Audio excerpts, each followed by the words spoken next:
Okay, here we have a demonstration of what I call the Blade Runner build. I think in single player it's something you will wind up coming up with as a solution. You find Omega Sawblade for the first time, you cast it. So all of a sudden you need to get the fuck away very quickly. I was going to include this with the teleport attack ones, but it's technically, well, the fact that you use two wands for it, it's not one build.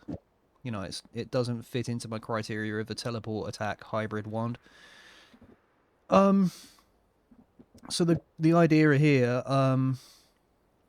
is one wand is going to be casting Omega Sawblade away from me, and I've put Chaos Lapra on it, and I've put a Divide by on the Chaos Lapra, so it's just going to produce more Omega Sawblades. The second wand is going to be a rapid fire teleport wand with a couple of long distance casts on it, so I can quickly get through walls, because the idea is you're going to cast the Omega Sawblades and then rush towards your opponents and try and fly through them and make this cloud of death destroy them.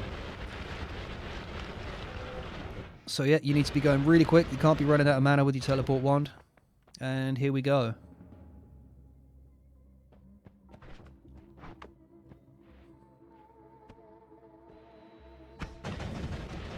Run! Run away!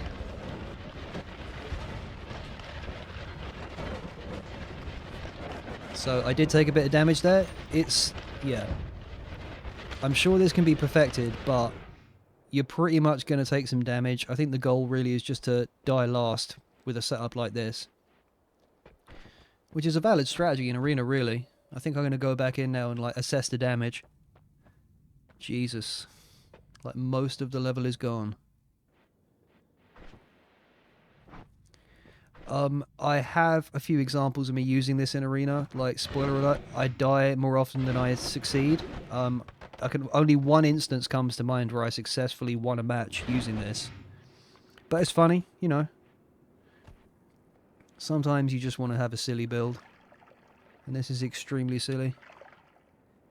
So yeah, I'll probably dig up some examples now. Alright, so I managed to dig up two examples of this. They're both from the same match. I think this is the first time I ever did this. This is me in the Holy Mountains sort of realizing what I've created. I set a bunch of Omegas on myself, and then the penny drops that I need to be teleporting away from them. Look at the dummy as well. Look at how much damage this does. And then you'll see me using it, and you'll get AP's reaction.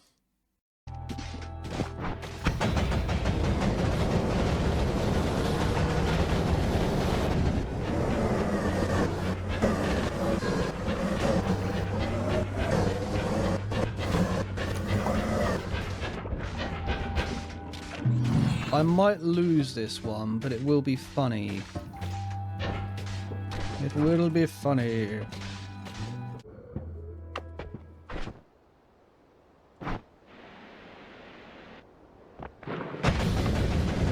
No, fuck. I won! Can I stay alive?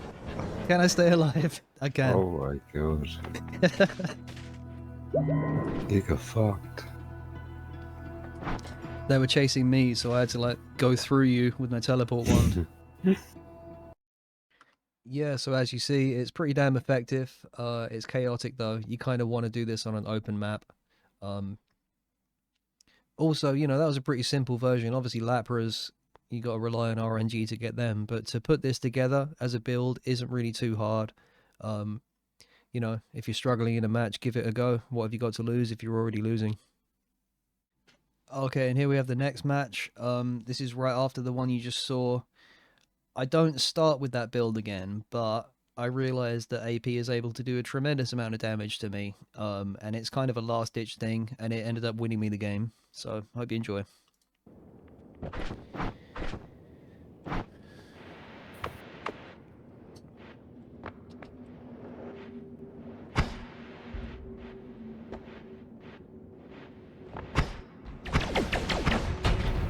Oh my god. Oh my god.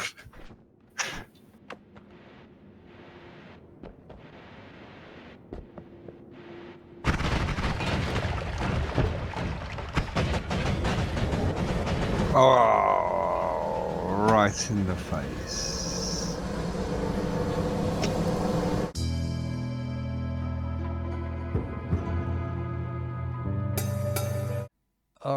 shout out to Lord Fear on this one because I learned that from this person. Unstable crystals or the dormant crystals. If you put any glimmer on them, they'll have a little trail when they're moving, but once they land, they just stick to the floor. At that point, they're completely invisible. So think of the implications of that in PvP. In single player, it's useless. Like, the enemy is AI. They'll walk onto a crystal whether they can see it or not, like whether it's rendered or not. But in PvP, this means that you have landmines, you know, and if you have a trigger, then you have a payload. So I've been trying to think of stuff. Like, I have examples of this. I guess now I'll show you Lord Fear using it against me to great effect. Alright, here it is. The first time I ever saw this in action. I think I wind up going through here, and Lord Fear rushes round to here and places a mine, an invisible dormant crystal, not dormant crystal, unstable crystal with trigger here. And I cannot see it. Like, maybe if I knew what was happening, I could check for the trail as he fired it. But other than that, your chances of seeing it, you know, are minimal, as you'll see. We're using mist. No. Okay. That's me.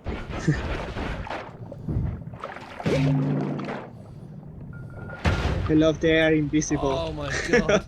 I couldn't even see them. When you What the put fuck? Like, when you put a glimmer in a unstable crystal, the only thing you can see is like the trail what, that they any left glimmer? behind. Yeah. Here is an example of a invisible crystal build with a payload of Circle of Acid. Jeez.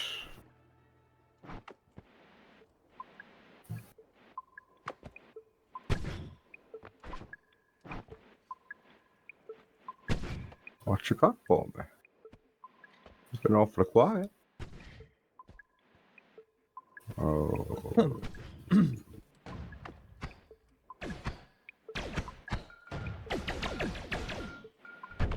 Oh fuck. Oh, I could not see that at all. Oh, I'm in the acid.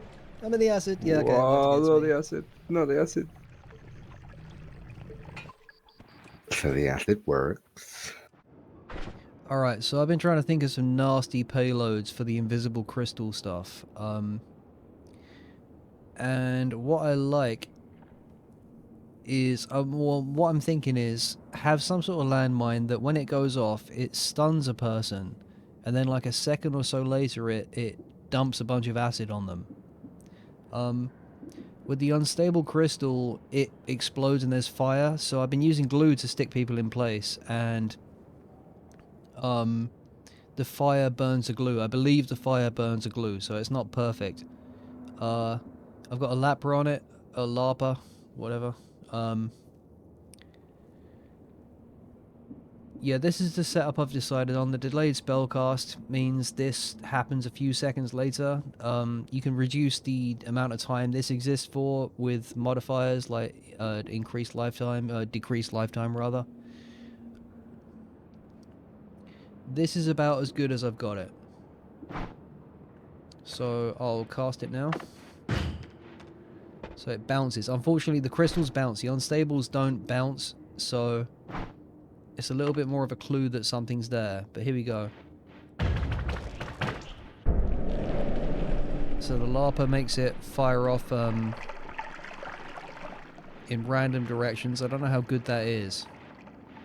I think if you can remove the explosion from the unstable crystal, that's better, because they're going to walk into exactly into where the glue is going to stick them. You don't need a larper in that case. But yeah, I feel like there's loads of evil applications for this build. I really think there's some strength there.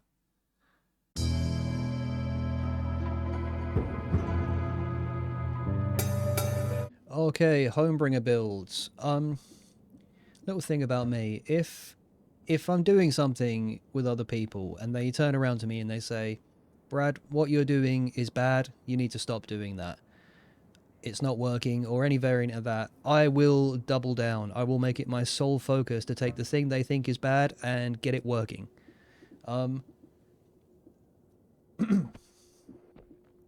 So as a result of that, I started focusing on like homebringer builds. I think it all started because I was in a match where yeah, that was it. I'd picked the freeze field perk, and then I picked a random perk, and I got slime blood. So every time I got shot, I would just get frozen in place by my own slime blood. So I had real trouble moving around. So I just thought, why don't I just try bringing my opponent to me? And it wasn't working that well. They were right to tell me that it was bad, but they activated my oppositional defiance disorder, and the result is this part of the video. So triplicate bolt works really well for this. I actually used this against Ash, and it worked really, really good in the early game. I guess I'll show that now. Now, that is interesting. That's really interesting.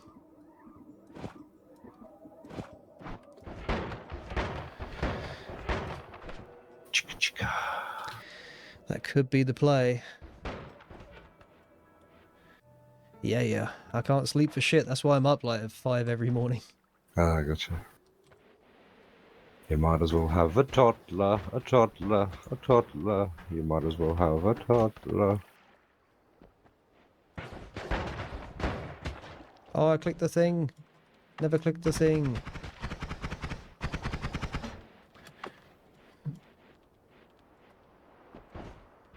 What? Oh, I caught something right in the face then.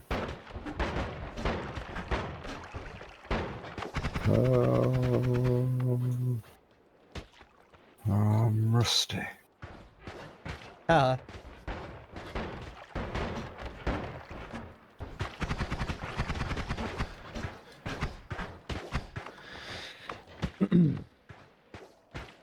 Chipping it down, yeah.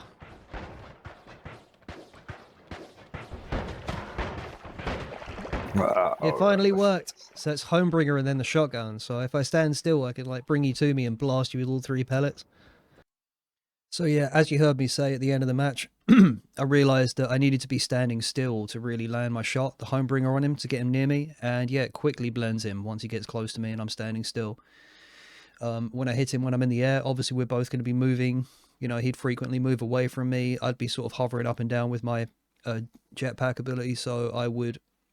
it became much harder to hit him.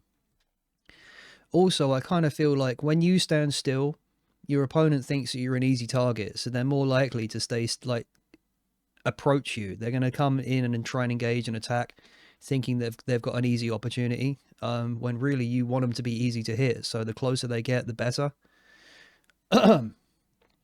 So yeah, I feel like this build's still very much in its infancy. The more rapid fire you can get, the better. The more immunities you can get, the better, because, you know, you're drawing them in so close to you that they can easily hit you. So, you know, say you have explosion immunity and they're using like a part of their build as explosives. Now the splash damage is going to be hurting them more than you.